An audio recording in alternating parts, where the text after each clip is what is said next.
Bienvenue à Coram Deo. Ta famille, ta maison, ton église. Tout comme Jésus nous l'a appris, nous voulons vivre une vie d'amour, de solidarité, de compassion. Notre but, faire que Christ soit au centre de chaque famille. Et si tout ça commençait dans ta famille? Bienvenue à Coram Deo.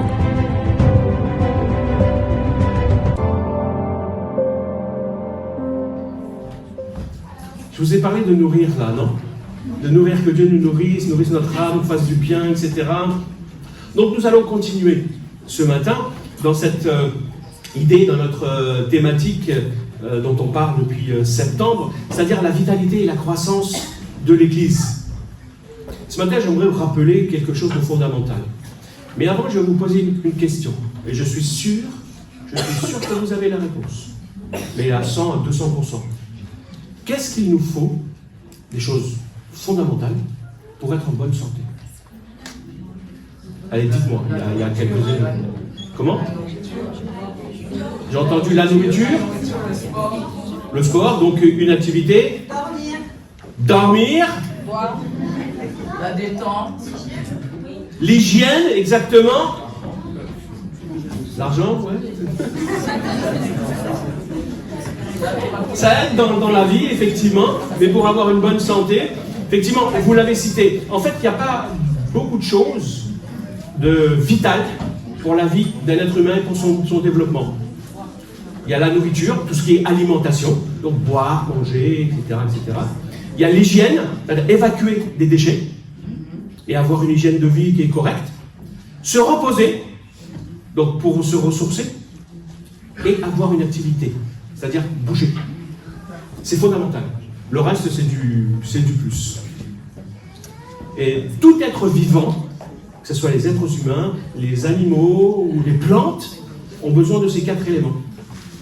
La nature se repose l'hiver, n'est-ce pas? Et on ne le voit pas, mais il y a toute une activité dans un arbre lorsqu'il doit porter du fruit avec la sève, avec la lumière, on photosynthétise tout ce qu'il y a dedans pour que les fruits puissent grandir. Donc la plante a besoin de se nourrir, et la plante a besoin de jeter les feuilles mortes, évacuer les déchets, donc l'hygiène, etc. Vous croyez que pour notre vie spirituelle, il y a des choses qui sont différentes de ça? Pour notre croissance spirituelle, nous avons besoin aussi de ces 4 éléments. Et oui. Nous avons besoin de nous nourrir. Et je précise, nous nourrir sainement. Aujourd'hui, on a besoin de préciser. Nous avons besoin de nous reposer. Christ est notre repos. Nous avons besoin d'une activité, c'est-à-dire nous avons besoin de servir. C'est notre engagement, c'est le service, l'activité. Et puis, qu'est-ce qu'on a besoin d'autre? De l'hygiène. Paul dit, débarrassez-vous. Débarrassez-vous, jour après jour, c'est le travail de la sanctification, de se débarrasser de ce qui ne convient pas à Dieu dans notre nature, dans notre caractère. Mais ce matin, j'aimerais simplement voir un point d'abord, commencer par un point. Elias va me le lancer, et vous allez tout de suite voir. Le chrétien, il se nourrit de la Bible. Qui veut être en bonne santé spirituelle? Alors je pose la question différemment. Qui veut être en mauvaise santé spirituelle? Il n'y a pas de main levée? Ah, bon, ça va alors. Donc, le chrétien, s'il veut être en bonne santé spirituelle, s'il veut grandir sainement, il doit se nourrir. Mais se nourrir sainement aussi. La Bible, puisque c'est de ça que l'on va parler ce matin, et c'est de ça dont on doit se nourrir, c'est le fondement sur lequel est basée la foi du disciple. La confiance du disciple. Et à Coram Deo, on croit et on adhère à ce que l'on appelle un des 5 solas. Vous les connaissez? Le premier sola, c'est sola scriptura. Ça veut dire l'écriture seule, seulement l'écriture. Et un de mes professeurs avait l'habitude pour dire qu'il ne faut pas oublier le tota scriptura. Le tota scriptura, c'est-à-dire toute la Bible, toute l'écriture, pas une partie qui m'intéresse seulement. C'est toute la Bible dont on a besoin. Certains peut-être vont dire, ah bah oui, moi ça m'intéresse, ou peut-être ça. C'est vrai que c'est pas évident lorsqu'on lit, par exemple, les généalogies et tout ça, on se dit, qu'est-ce que ça peut bien vouloir me dire? Mais ça fait partie de la parole de Dieu qui nous a été transmise. C'est utile pour notre croissance, même si on ne comprend pas tout de suite. Donc, nous croyons que la Bible constitue la norme en matière de foi pour nous. Et c'est vraiment en matière de foi dans ce que nous croyons, mais aussi en matière de foi dans notre pratique, dans ce que l'on pratique, dans ce que l'on vit au quotidien. Si un enseignement que l'on entend se trouve dans la Bible et confirmé par la Bible, on garde, on y croit. Si l'enseignement vient des traditions humaines ou de la philosophie humaine, ou simplement de la pratique humaine ou de l'expérience humaine, on met de côté. On regarde après. C'est seulement la parole de Dieu qui doit faire autorité pour nous. Seulement la parole de Dieu. Rien d'autre. Pas notre expérience. Mon expérience ne fait pas autorité pour moi. Votre expérience ne fait pas autorité pour moi. Ce que vous vivez peut être authentique, je ne dis pas, mais ce n'est pas l'expérience qui est une autorité. C'est toujours la parole de Dieu. Donc ce matin, je vais vous inviter à lire la parole de Dieu dans l'évangile selon Luc, au chapitre 4. C'est un passage que l'on connaît bien. On le retrouve dans 3 évangiles, dans les évangiles synoptiques, dans Matthieu, Marc et Luc. J'ai pris la version Luc. Et ce récit est connu. Et dans ce récit, on va voir comment Jésus utilise la parole de Dieu. Vous êtes d'accord? Voilà, je vais boire un petit coup pour ne pas avoir la gorge de terre. Alors, on va lire ce texte ensemble. Luc, chapitre 4, verset 1er. Jésus, rempli de l'Esprit, venait juste de se faire baptiser. Hein. Donc il sort de l'eau, il y a une colombe qui vient sur Jésus, qui dit, voici c'est mon fils bien-aimé, ok, j'ai mis toute mon affection. Et suite à ça, Jésus, rempli de l'Esprit, revint du Jourdain, là où il s'est fait baptiser, et l'Esprit le conduisit dans le désert, où il fut tenté par le diable durant 40 jours. Il ne mangea rien durant ces jours-là. Et quand ils furent passés, donc ces jours, il eut faim. Alors le diable lui dit, si tu es le Fils de Dieu, ordonne donc à cette pierre de se changer en pain. Jésus lui répondit, mais il est écrit, l'homme ne vivra pas seulement de pain. Le diable l'entraîna sur une hauteur, lui montra en un instant tous les royaumes de la terre et lui dit, je te donnerai la domination universelle, ainsi que les richesses et la gloire de ces royaumes. Car tout cela a été remis entre mes mains, et je le donnerai à qui je veux. Si donc tu te prosternes devant moi, tout cela sera à toi. Jésus lui répondit, il est écrit, tu adoreras le Seigneur ton Dieu, et c'est à lui seul que tu rendras un culte. Le diable le conduisit ensuite à Jérusalem, le plaça tout en haut du temple, et lui dit, si tu es le Fils de Dieu, jette-toi d'ici en bas, car il est écrit, il donnera des ordres à ses anges à ton sujet, pour qu'ils veillent sur toi. Et encore, ils te porteront sur leurs mains, pour que ton pied ne heurte pas des pierres. Jésus répondit, il est aussi écrit, tu ne forceras pas la main au Seigneur ton Dieu. Lorsque le diable eut achevé de le soumettre à toutes sortes de tentations, il s'éloigna de lui jusqu'au temps fixé. Jésus, rempli de la puissance de l'Esprit, retourna en Galilée. Jusqu'ici, la lecture. À travers ce texte, j'aimerais qu'on puisse voir ensemble au moins 5 raisons. 5 raisons pour lesquelles, je dirais, Jésus lisait la Bible. Et 5 raisons pour lesquelles, toi aussi, si tu es un disciple de Jésus, tu dois lire la Bible et tu dois te nourrir de la parole de Dieu. Est-ce que Jésus est ton modèle? Alors, est-ce que Jésus est ton modèle? Si c'est oui, lève la main. Alors, si Jésus est ton modèle, alors tu dois imiter ce qu'il fait. Oui, tu dois imiter ce qu'il fait et pratiquer ce qu'il a pratiqué. Premièrement, le chrétien, il n'est pas appelé à encaisser des coups sans rien dire. Les chrétiens sont malmenés, que ce soit par les médias ou par les gens dans ce monde, etc. Vous en êtes conscient. Dis-toi que tu n'es pas appelé à être attaqué sans riposter. Le mot qui est traduit dans ce que nous avons lu par tentation, dans ce passage, il a un sens beaucoup plus large que ce mot juste tentation. Il signifie éprouver, tester, examiner, évaluer, et aussi parfois attaquer. La tentation, donc l'épreuve, le test, l'évaluation, l'attaque, toutes ces choses font partie de la vie quotidienne du chrétien. Et puisqu'il y a des attaques, et des attaques spirituelles, Dieu nous a donné des armes spirituelles. Paul va dire aux chrétiens d'Éphèse de s'équiper de ces armes, des armes de Dieu, afin de tenir bon dans les mauvais jours. Pourquoi ? Parce que dans la vie, il n'y a pas que les happy days. Et oui, il n'y a pas que des jours heureux dans la vie. Ces armes spirituelles te permettent de résister aux attaques du diable. Pourquoi ? Parce que nous n'avons pas à lutter contre la chair et le sang, c'est-à-dire contre le physique, mais plutôt de lutter contre les esprits qui se trouvent dans les lieux célestes, des choses qui sont invisibles. Ça signifie quoi ? Ça signifie que derrière les circonstances que l'on peut vivre, il y a des situations concrètes dans la vie où derrière ces circonstances, il y a une cause spirituelle. Ces influences spirituelles qui sont là, derrière ce que l'on vit, ne sont pas toujours positives. Il y a une force spirituelle positive, mais il y a des forces spirituelles qui sont négatives. Il y a des influences diaboliques. Vous le croyez ? Je ne dis pas qu'il faut voir derrière tout ce qui ne va pas le diable. Attention. Je précise, parce que sinon, en sortant, il y a une feuille qui vous tombe sur le pied.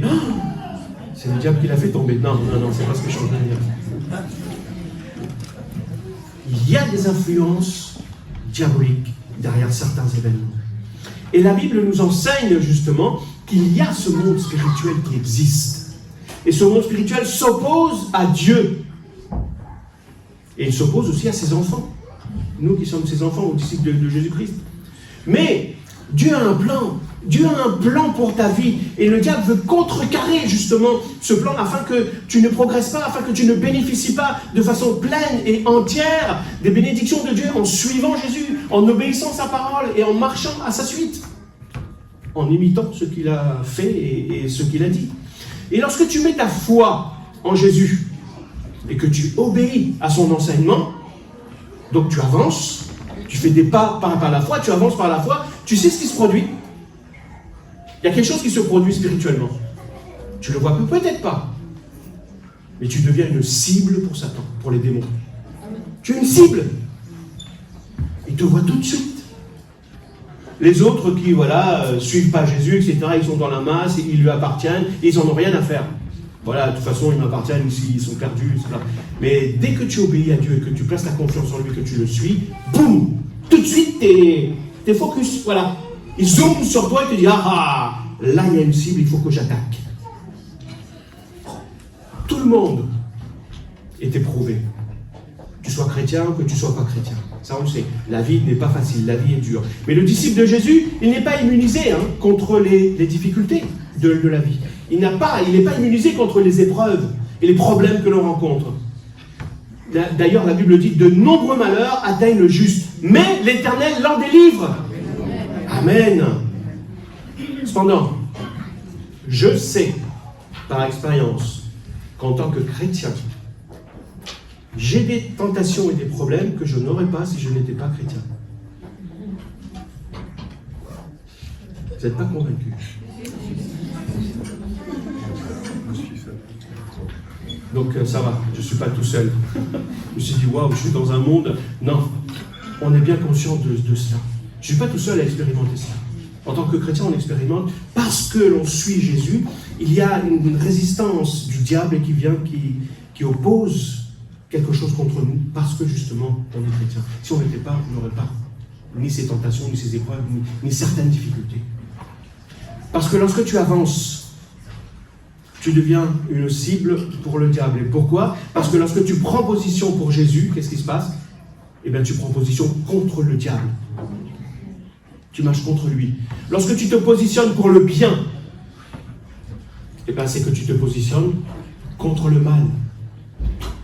Lorsque tu prends position pour la vérité, ça veut dire quoi? Ça veut dire que tu rejettes le mensonge.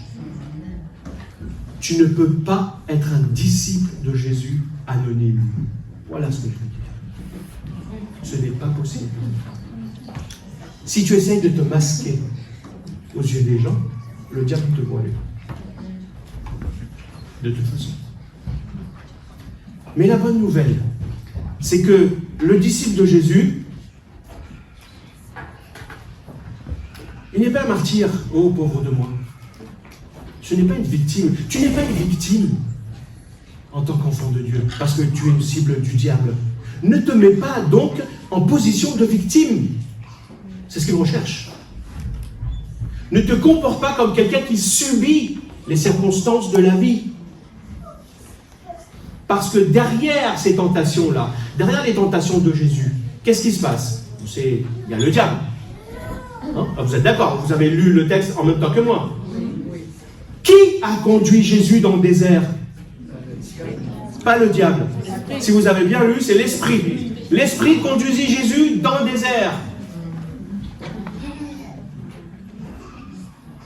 Ça nous fait moins plaisir d'entendre ça. Non, c'est l'Esprit qui a conduit Jésus dans le désert. Mais,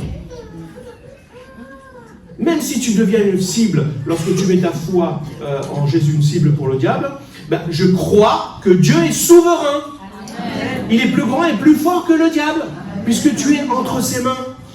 Donc je crois qu'à travers l'œuvre du diable et les épreuves de cette vie que tu peux connaître, Satan, lui, son rôle, c'est d'essayer de te déstabiliser à travers ça.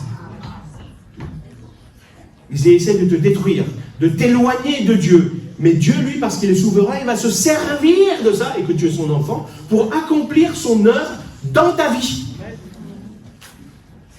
Ce qui peut sembler parfois être une tentation démoniaque est bien souvent un test, une épreuve pour notre vie spirituelle. Donc, nous ne sommes pas des victimes, nous ne sommes pas des martyrs. Mais à travers chaque épreuve, chaque tentation, chaque difficulté de la vie, il y a une opportunité pour grandir. Il y a la possibilité de se rapprocher de Dieu et de voir sa gloire se manifester à travers notre vie et dans notre vie. Le texte que l'on a lu, il parle du Saint-Esprit à 3 reprises. 3 fois. Le passage rapporte que Jésus est rempli, tout au début. Il est rempli du Saint-Esprit, premièrement. Ensuite, il est conduit par le Saint-Esprit, deuxièmement, dans le désert. Et finalement, dans certaines traductions, vous avez, il est revêtu de l'Esprit, où il est rempli de la puissance du Saint-Esprit. 3 étapes. En fait, il y a des étapes. C'est comme dans n'importe quel type d'apprentissage. Est-ce que l'on peut, je dirais, dans un apprentissage quelconque, passer à l'étape suivante si on n'a pas réussi l'étape où l'on est là? C'est un peu compliqué, non? Je pense que tout le monde peut le comprendre. On ne peut pas apprendre à déchiffrer les mots si on a du mal avec l'alphabet, si on ne connaît pas l'alphabet. Vous êtes d'accord? Est-ce que tu peux comprendre un texte à ce moment-là, le sens d'un texte, si tu ne connais pas le sens des mots? Très compliqué. Tu peux peut-être réciter quelque chose, mais tu ne vas pas comprendre parce que tu ne connais pas le sens des mots. Et en tout cas, chez nous, il est difficile de faire des études supérieures si tu n'as pas réussi ton bac. C'est une ouverture pour les études supérieures. Dans la vie chrétienne, c'est la même chose. Il y a des étapes à franchir. Et oui, tu ne peux pas t'engager dans plus dans la vie chrétienne si tu as déjà des problèmes à l'étape où tu es. C'est la même chose. Chaque étape dans la vie chrétienne est nécessaire. Et je ne sais pas si vous avez déjà rencontré, mais ça m'arrive de rencontrer des chrétiens qui se demandent toujours « Mais comment se fait-il que j'ai toujours les mêmes problèmes ?» Comment se fait-il? Je rencontre toujours les mêmes difficultés. Est-ce que ça se pourrait que Dieu veut essayer de t'apprendre quelque chose que tu n'as pas compris? Que tu as du mal à comprendre? Est-ce que tu as appris la leçon que Dieu veut t'enseigner? Ce n'est pas toujours le cas, ce que je veux dire, mais le plus souvent, lorsque tu stagnes à un certain niveau dans ta vie spirituelle, c'est que tu n'as pas appris la leçon que Dieu veut t'apprendre là où tu es. S'il y a une tentation, une épreuve, une difficulté dans ta vie que tu n'arrives pas à surmonter, je peux te garantir que si tu la laisses de côté, elle reviendra. Elle reviendra à coup sûr. Le Seigneur ne te laissera pas tranquille avec ça. Ça va revenir constamment jusqu'à ce que tu règles le problème avec lui. Donc le chrétien n'est pas un martyr, ni une victime. Tu seras attaqué, oui, tu seras éprouvé, tu seras, entre guillemets, pour utiliser le mot, tu seras martyrisé par le diable, mais regarde tous ces éléments comme des opportunités. Ces occasions sont des occasions de grandir et de marcher davantage dans la vie de l'esprit. Et ça, c'est important. Mais qu'est-ce que ça veut dire, ne pas être une victime? Ça implique quoi? Ça implique que tu es appelé à riposter, justement, et à réagir spirituellement, et comme il faut, convenablement. L'apôtre Paul dit qu'il y a deux types d'armes. Les armes offensives et les armes défensives. Vous êtes d'accord? Donc, Paul dit aussi, je frappe. Non pas comme battant l'air, en faisant du pugilat, c'est-à-dire, bon ben voilà, avant, il y avait un style de combat où voilà, on se battait, on tapait n'importe où, si on couchait deux ou trois gars, c'est bien, etc. Non, on dit, ne fais pas ça. Non. Arrange-toi pour que ta vie ait de l'impact. Cible les choses. Tu es une cible pour le diable, mais tu dois apprendre et faire en sorte que tes prières atteignent leur cible. Et que ta vie ait de l'impact autour de toi. Donc cesse de te comporter en martyr et commence à être victorieux en Jésus. Amen. Mais comment y arriver? C'est mon deuxième point. La Bible se qualifie elle-même comme étant l'épée de l'esprit. La Bible est l'épée de l'esprit. Mais il y a beaucoup de chrétiens qui se battent comme des soldats à main nue. Tu as besoin de la parole de Dieu pour marcher de victoire en victoire.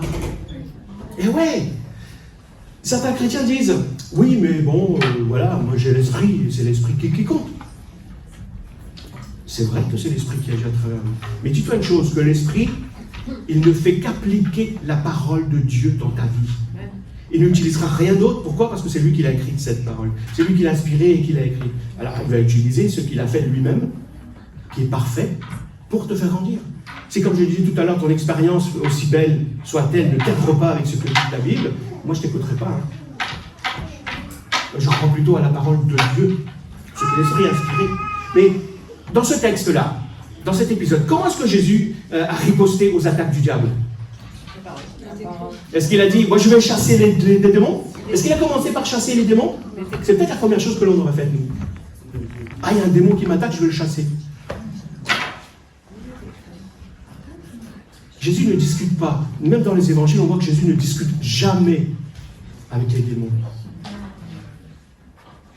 Il leur donne, et très courtement.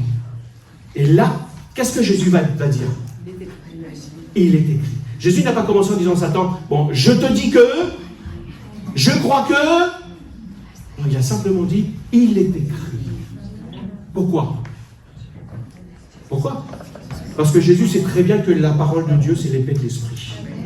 Et il va l'utiliser contre Satan, qui est le père du mensonge. Ta parole est la vérité. Alors je vais utiliser cette parole contre le mensonge. Parce que le diable, lui aussi, il ne peut strictement rien contre la vérité. Lui qui est le père du mensonge. Ça montre bien que la Bible est une arme. C'est une arme pour attaquer. C'est une arme offensive. Elle peut t'aider à avoir des victoires dans ta propre vie, à avoir une vie victorieuse. Mais le problème, c'est comme toute arme mal utilisée, tu peux faire des dégâts. Tu peux blesser des gens autour de toi avec cette arme, si tu ne l'utilises pas correctement. C'est pourquoi il est important de bien manier la parole de Dieu. Il ne suffit pas de sortir un verset, etc., comme ça. Elle est efficace, cette parole, dans le combat spirituel. Elle te permet de remporter des victoires. Elle est utile pour lutter dans le monde invisible, pour lutter contre ce qui est invisible. Elle te permet de combattre ce que tu ne vois pas. Ouais, elle te permet de combattre plus profond de ton cœur même. Permettez-moi cette image naturelle, mais parfois terrifiante, lorsqu'on y pense bien, lorsqu'on essaie d'imaginer comment les choses se passent, lorsqu'on essaie de le visualiser. Certains insectes pondent leurs œufs dans le corps d'autres animaux. Terrifiant ça, hein? C'est naturel. Lorsque les larves se développent, imaginez ce qu'elles font. Elles se nourrissent de l'intérieur de l'animal parasité, jusqu'à ce que le garde-manger soit vide. Eh oui. C'est ce que le diable fait avec nos pensées. Tu t'en rends peut-être pas compte. Mais c'est ce que le diable fait. Il va semer une idée, un doute, un mensonge dans tes pensées. Et lui, il n'a rien d'autre à faire. Il va laisser la chose se développer et te ronger à l'intérieur, jusqu'à en finir à t'épuiser complètement. Et la seule manière de lutter contre ces larves du diable, contre ces attaques, et de tuer ces larves, c'est quoi? Eh bien, c'est par l'épée de l'esprit, c'est-à-dire la parole de Dieu. En laissant le Saint-Esprit appliquer la parole de Dieu à ta vie et ramener la vie là où c'est desséché. C'est seulement la parole de Dieu qui est capable de faire ça. Donc, et le diable, encore une fois, dans ce texte, il va agir à l'égard de Jésus de trois façons. Il va essayer de le tenter de trois façons différentes. Il va premièrement tester l'identité de Jésus. Il va toucher à son identité. Il va dire, si tu es le Fils de Dieu, alors ordonne à ces pierres de se changer en vin. Bien. Si tu es le Fils de Dieu, ordonne à ces pierres de se changer en pain. C'est la tentation, vous savez, de la réussite personnelle. C'est quoi mon identité? Se trouve où mon identité? Dans la réussite. Mon épanouissement se trouve où? Dans les choses que je vais faire qui vont être glorieuses. C'est le défi de prouver qui on est, en fait. Le diable met au défi Jésus de prouver qui il est réellement. Jésus dit, moi, ça ne m'intéresse pas, toutes ces choses-là. Il va répondre en disant que l'homme ne vivra pas seulement de pain. Donc Jésus cite le Deutéronome, chapitre 8, verset 3. Texto, vous pourrez le lire. Ensuite, le diable, il va venir une seconde fois, il va essayer de le tester sur sa popularité. Tu vas être le Seigneur de ce monde? Tu vas être le sauveur de ce monde? Viens, regarde, je te mets à une position où tu pourras tout voir. Tout ça, ça m'appartient, je te le donne. Allez, je te donne. Je te donne les royaumes de ce monde, je te donnerai le pouvoir, je te donnerai la richesse, je te donnerai la gloire. En fait, le diable utilise des raccourcis pour dire à Jésus, voilà, je crée des raccourcis, si tu veux être Seigneur, bon voilà, t'as qu'à faire ce que je te demande. Jésus va lui répondre quoi? Il va citer la parole de Dieu encore une fois? Non. Il va citer toujours le Deutéronome, chapitre 6, verset 13. Et le diable, il est assez persévérant quand même, hein, il est parfois plus persévérant que nous. Donc il va revenir une troisième fois pour essayer d'éprouver Jésus concernant maintenant sa relation avec Dieu. Il va pousser Jésus à forcer, en le forçant plutôt, à forcer la main de Dieu. Et il va dire à Jésus, mais bon, essaie de mettre Dieu au pied du mur par rapport à sa propre parole. Et là, qu'est-ce que Jésus va faire encore une fois? Il va utiliser la parole de Dieu. Deutéronome, chapitre 6, verset 13. Jésus va lui dire, tu ne forceras pas la main au Seigneur ton Dieu. Et qu'est-ce qui se passe? Eh bien, c'est que le Saint-Esprit, à travers ces trois épreuves, a rappelé à Jésus la parole de Dieu. Il lui a rappelé des textes que Jésus a utilisés pour combattre Satan. Et ça m'emmène à mon point suivant. Le Saint-Esprit peut difficilement te rappeler ce que tu n'as jamais lu.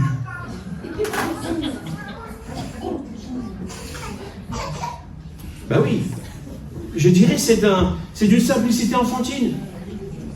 Non? Je crois que le Saint-Esprit peut révéler les choses. Je le crois. Et je l'ai expérimenté. Mais la manière courante de fonctionner dans les choses spirituelles, dans la vie spirituelle, c'est que tu fais ta part, tu lis la Bible. Le Saint-Esprit fait sa part. Il t'aide à la comprendre et il t'aide à la mettre en pratique et il te le rappelle quand il y a besoin. Chante pas ces étapes-là. Si Jésus a pu justement utiliser la parole de Dieu, c'est parce qu'il l'a lu, c'est parce qu'il a appris la parole de Dieu. Et il cite, encore une fois, textuellement ces passages. Si on n'apprend pas par cœur, on ne peut pas citer textuellement quelque chose. Il cite textuellement ce que les Juifs appellent le Tanakh, c'est leur Bible, hein, l'Ancien Testament. Donc à chaque fois que tu lis la Bible, tu emmagasines des ressources pour te défendre contre le diable. C'est comme si tu mettais des flèches dans ton carquois ou des cartouches dans ta cartouchière. C'est ça. Tu n'utiliseras pas forcément ces ressources dans l'immédiat. Mais le Saint-Esprit s'en servira le jour où tu en auras besoin. Personnellement, je sais que vous l'avez certainement expérimenté aussi, je ne vois pas toujours le rapport de ce que je lis le jour même, vous savez, dans la lecture quotidienne, je ne vois pas toujours le rapport avec ma vie sur le moment. Comme je vous disais, admettons, une liste de gars là qui a été désignée pour être à la porte du temple. Bon, sur l'instant, ça ne me parle pas. Mais je sais que je suis en train d'amasser des ressources dans mon cœur pour qu'un jour, au moment opportun, l'Esprit l'utilise pour me rappeler la parole de Dieu dans une lutte, dans un combat ou dans un moment difficile. Il va me rappeler cette parole-là pour me permettre justement de remporter la victoire dans ma situation difficile. Donc c'est important de lire la Bible, si vous voulez que l'Esprit vous rappelle certaines choses. Mais c'est aussi important de lire la Bible, pourquoi ? Le diable étudie la Bible aussi, mais lui il le fait pour l'utiliser contre toi.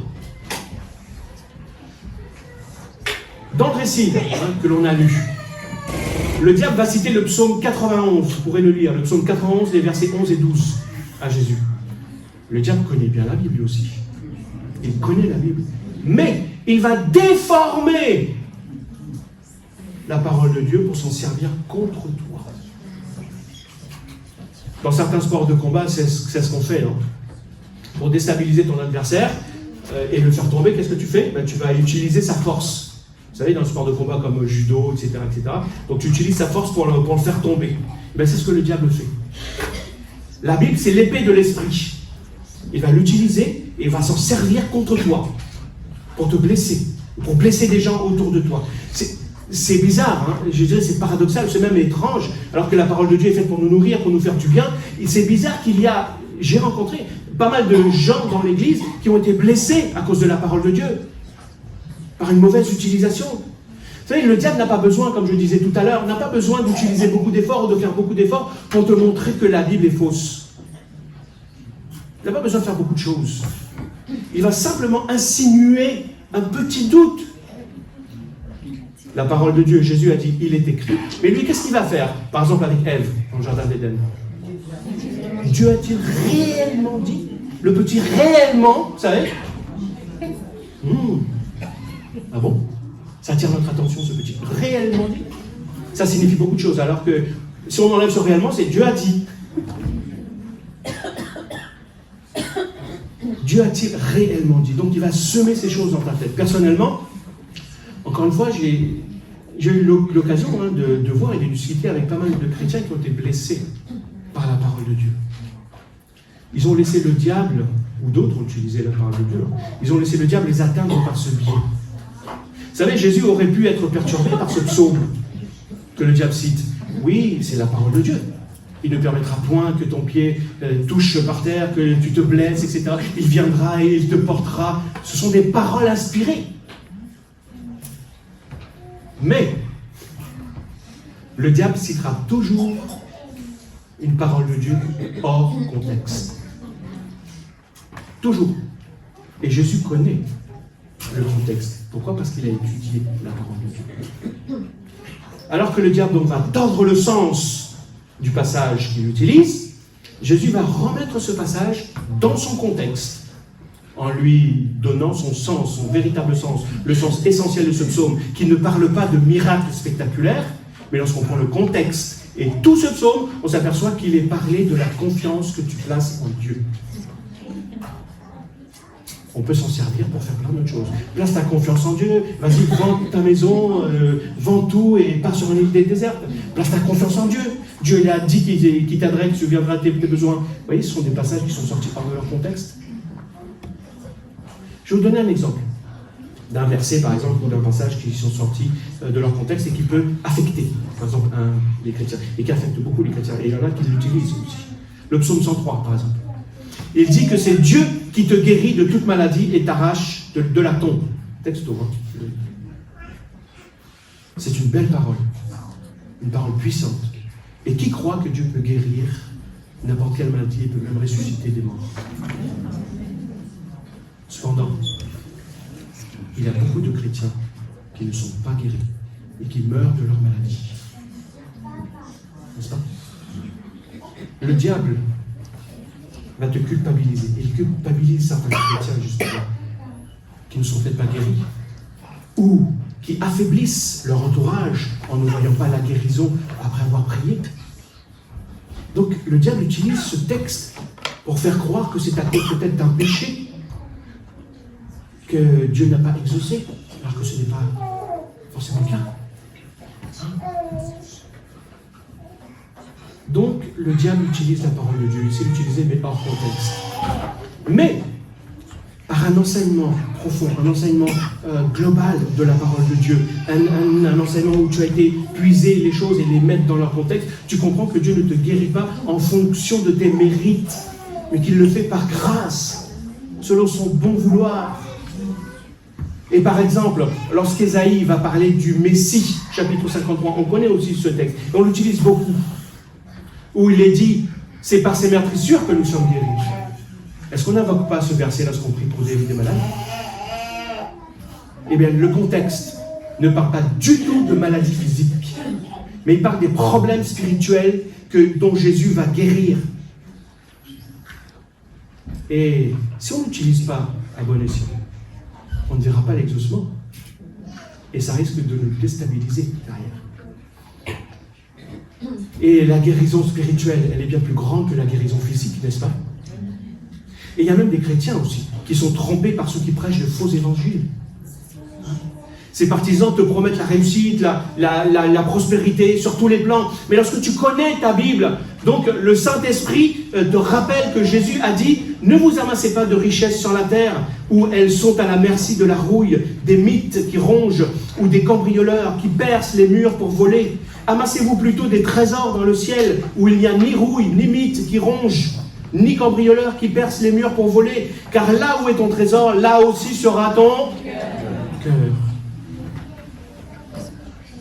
Et combien de couples, et là encore je suis sûr que vous en connaissez, combien de couples ont été déchirés à cause d'une mauvaise compréhension donc, et une mauvaise application de cette parole. Femme, sois soumise à ton mari. Non? Bon. Le diable connaît bien la Bible. Non, j'ai pas regardé ma femme en me disant ça. J'aurais bien vu, hein. Parce que ma femme est déjà soumise selon la parole de Dieu. Le diable connaît bien la Bible et il va l'utiliser. Il va utiliser l'épée d'esprit pour blesser, pour diviser, pour t'éloigner, pour t'écarter de Dieu. Pierre va dire que certains sont influencés par le diable. Donc, ceux qui sont ignorants et mal affermis, qu'est-ce qu'ils font? Ils tordent le sens des Écritures. Si tu n'es pas bien ancré dans la parole de Dieu, tu vas utiliser la parole de Dieu n'importe comment. Si tu ne la connais pas bien, cette parole. Tu vas dire, oui, mais il est écrit, oui, mais c'est la parole de Dieu. Le diable a aussi dit, il est écrit. Hey. Lui aussi, il la connaît. Il la connaît peut-être mieux que toi même. C'est pour ça qu'il est capable de la tordre, cette parole, pour l'utiliser contre toi. Donc, lis la Bible et connais la Bible. Pourquoi? Parce que Jésus a lu la Bible. Il a médité la Bible. Il a mémorisé la Bible. Il a étudié la Bible. Il a appliqué la Bible et il a pratiqué la Bible. Si Jésus a eu cette relation avec la Bible, nous devons aussi avoir ce même rapport avec la Bible. Jésus a dit que l'homme ne vivra pas de pain seulement, mais qu'il vivra de toutes les paroles qui sortent de la bouche de Dieu. Ben pour montrer que la Bible, c'est une nourriture spirituelle. Je n'ai jamais vu un chrétien en bonne santé qui ne lisait pas sa Bible. Inversement, c'est pareil. Je n'ai jamais vu un chrétien en mauvaise santé qui s'attachait à lire sa Bible, à l'étudier, etc., qui était proche de de la Bible. Ça non plus, j'ai jamais vu. Peut-être vous avez vu, si vous faites, dites-le moi. On peut tromper les hommes. Et tu ne peux pas tromper Dieu. Tu ne peux pas le tromper. Lire la Bible, il faut la lire. Mais c'est plus qu'une simple lecture de routine. Et souvent, notre lecture de la Bible devient comme du fast-food. On se nourrit spirituellement comme on se nourrit aujourd'hui, en fast-food, par des petites choses très rapides. Un verset par-ci, des trucs par-là, une pensée par-ci. Je ne dis pas que c'est mauvais, mais il faut savoir les utiliser. J'aime bien de temps en temps... Bon, je ne citerai pas de mots parce que je ne vais pas faire de food, mais voilà, un petit fast-food. Ça a son côté pratique. Oui, mais je ne vais pas me nourrir de ça matin, midi et soir. D'ailleurs, on sait que c'est très mauvais pour la santé. Alors, fais attention à ta nourriture, fast-food spirituelle. Donc, il faut lire la Bible, c'est une bonne chose, mais il ne faut pas t'arrêter à cette simple lecture. Tu ne dois pas t'arrêter à la lecture de la Bible, tu dois la méditer aussi. Et méditer, c'est quoi? C'est mâcher, ruminer, jusqu'à ce que l'aliment devienne assimilable. C'est pour ça que les vaches ont 4 estomacs. Ouais. Ça rentre, ça remonte, on remâche tout. Ça rentre, ça ressort, on remâche tout. 3 fois, 4 fois, et puis ça va au déchet. Je ne dis pas qu'il y a du déchet avec la parole de Dieu. Mais l'assimiler de façon à en tirer notre nourriture, l'assimiler suffisamment, c'est la mâcher. Il faut parfois laisser mijoter les choses suffisamment longtemps, un certain temps, et mâcher pendant longtemps. Jésus a cité combien de références là, on a dit tout à l'heure, du Deutéronome? 3. Il a cité 3 références du Deutéronome. Ces textes, en fait, lorsque vous les lisez, ils font partie du passage qui parle de l'expérience d'Israël dans le désert. Donc Jésus a non seulement lu ce passage, mais il l'a aussi médité pour en connaître le sens véritable dans son contexte et savoir comment est-ce qu'il pouvait l'appliquer à sa propre vie, à lui. Donc par exemple, c'est pour ça qu'il est recommandé de lire la Bible plutôt le matin. Tu lis la Bible le matin, donc tu pars dans tes occupations de la journée, tu mijotes. Ah ouais, tu as une occupation, tiens, oh, ça fait tilt, non, etc. Et tu en retires à la fin de la journée quelque chose de consistant pour ton âme. Tu retires l'aliment à force de l'avoir médité. Et c'est de cette façon-là que tu pourras extraire ce qui est praticable pour toi. Donc lis, médite, mais aussi mémorise la parole de Dieu. Mémoriser la Bible, c'est quoi? C'est comme l'avaler. Et là, c'est moi qui vais avaler.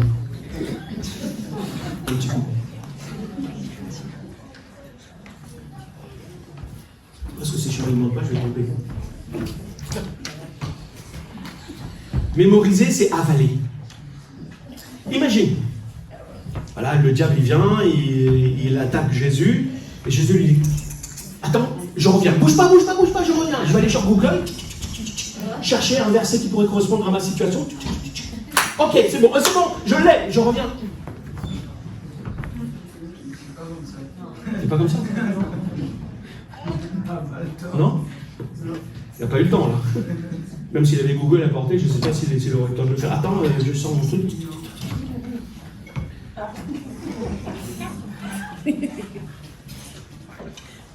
Ah ouais? Je ne dis pas que c'est pas pratique d'aller chercher sur Google. Attention. Et ce que je suis en train de dire, c'est que Jésus avait déjà des ressources dans sa cartouche. Il avait déjà des flèches dans son carquois. Donc, on a chacun notre façon de mémoriser les choses. Alors, trouvez votre façon de mémoriser et mémorisez. Mémorisez la parole de Dieu. Peut-être un petit verset par verset, verset par verset, verset par verset. Ce sont des choses que vous emmagasinez dans votre cœur et que le diable utilisera au moment opportun. Mais apprenez par cœur la parole de Dieu. De façon à ce que ça se traduise, que la parole de Dieu, que vous l'apprenez par cœur, mais que aussi de votre cœur lorsque vous allez la pratiquer. Ça va devenir du cœur. Ça, c'est important. Mais la Bible n'est pas qu'un catalogue de versets à apprendre par cœur. La Bible n'est pas non plus un catalogue de promesses de Dieu. Oui, je vais puiser aujourd'hui ce dont j'ai besoin. Je vais aller faire mes courses aujourd'hui de promesses, etc., etc. Non, tu as aussi besoin d'étudier la parole de Dieu. Pour ça, je vous conseille de vous acheter une bonne Bible d'études. Je sais que c'est cher, une bonne Bible d'études.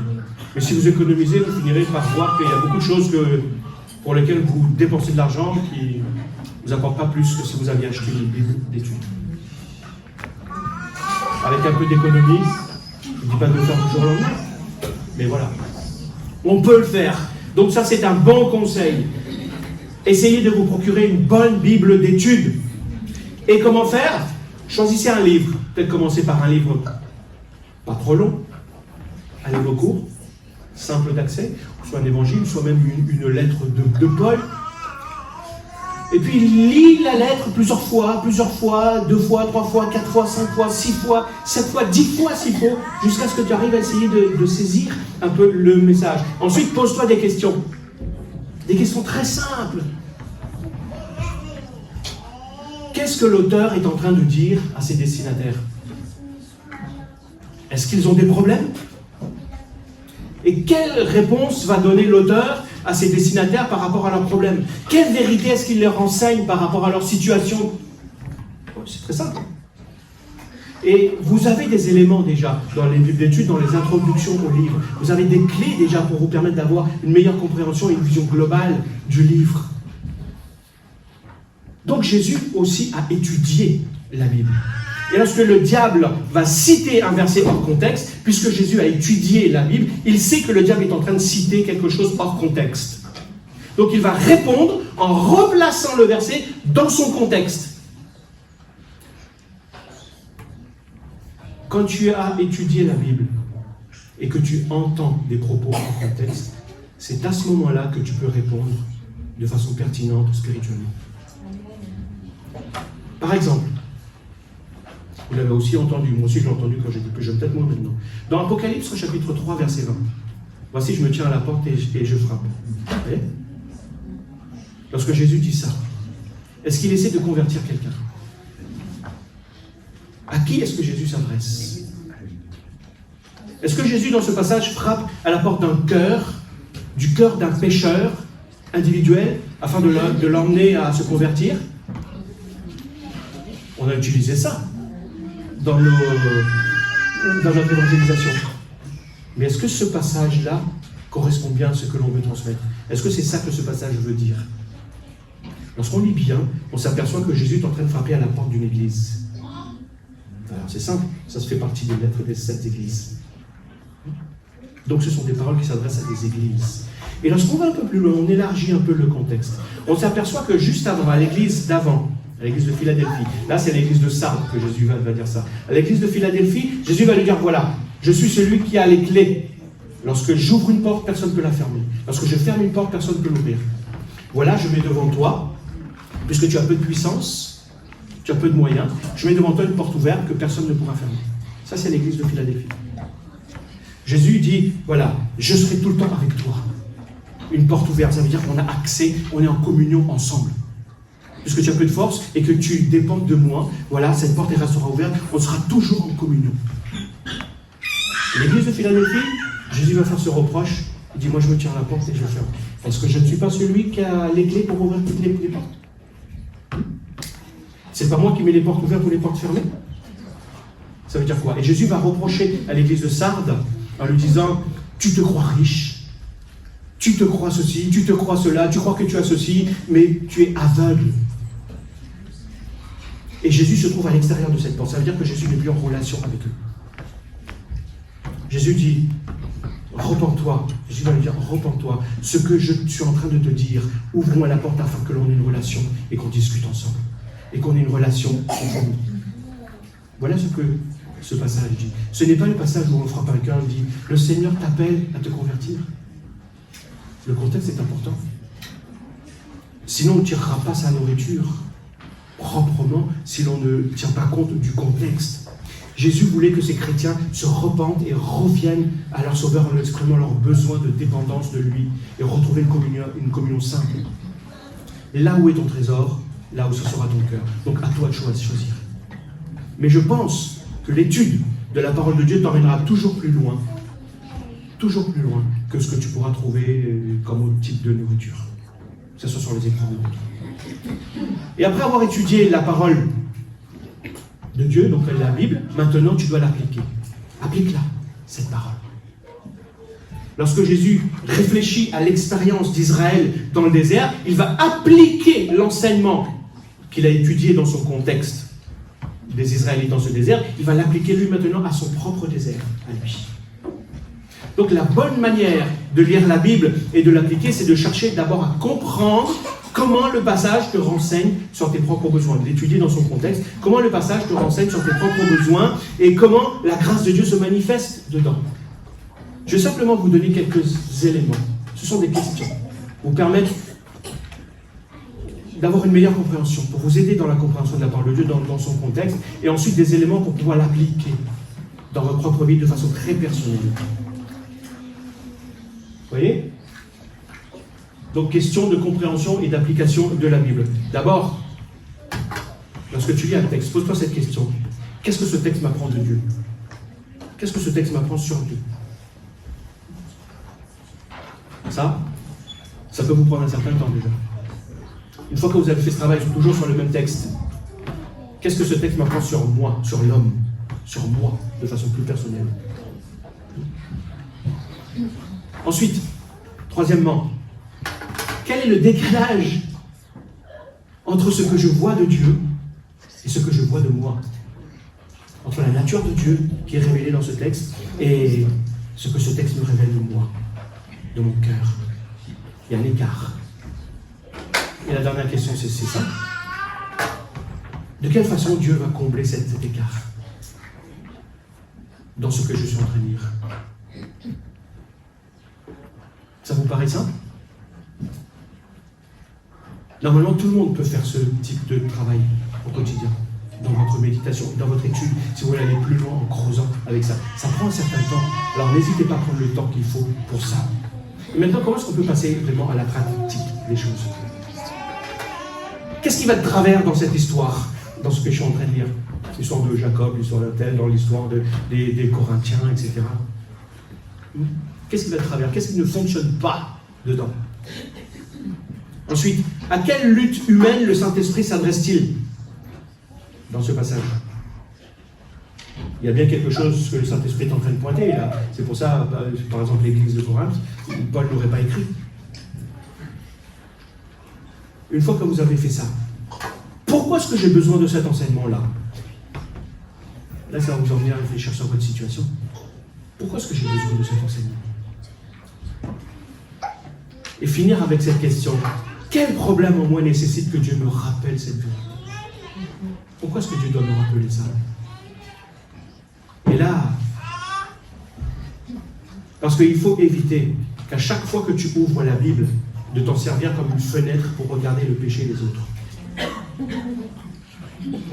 Mais utilise la Bible plutôt comme un miroir qui te renvoie ta propre réalité, à toi, de façon personnelle. Parce que chaque page de la Bible te parle, doit te parler de ton besoin et de la manière dont Dieu veut manifester sa grâce dans ta vie, dans ce besoin.